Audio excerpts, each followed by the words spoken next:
भारतीय सेना हर स्थिति के, हर परिस्थिति के जवाब देवे खातिर एकदम सक्षम बिया। ऑपरेशन सिंदूर चलल, लेकिन एमे कुछ लोग बा जरा बड़ा दगदग बुझाता, कुछ बाहरी का कुछ भीतरी का। अपने देशों में कम लोग नहीं थे, लेकिन देखिए छंद का माध्यम से भोजपुरी कवि सत्येंद्र सिंह सिवानी बताओ चाहते नहीं कि जेकरा जेतना बल बूता होखे आके कुबत काबू के जोर देखाओ।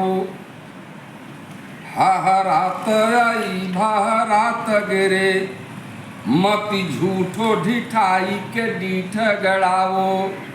लंघले बाजे उल्हा तो कूल्हा तुर बरुआ कवनो मति टांग अड़ाओ।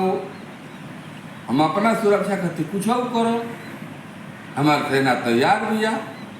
देखिए हम बताओ चाहत नहीं कि हम जानतनी सुन अच्छी तरह अपना घर की रखवारी करे के।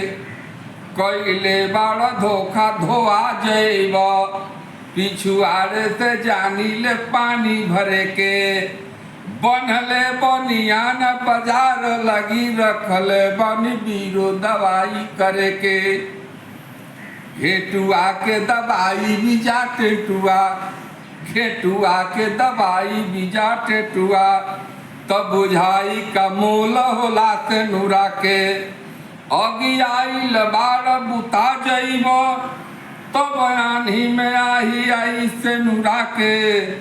तू सोहाग में आग लगौले बड़, तू सोहाग में आग लगौले बड़, जर भुनब तू वही से नूरा से।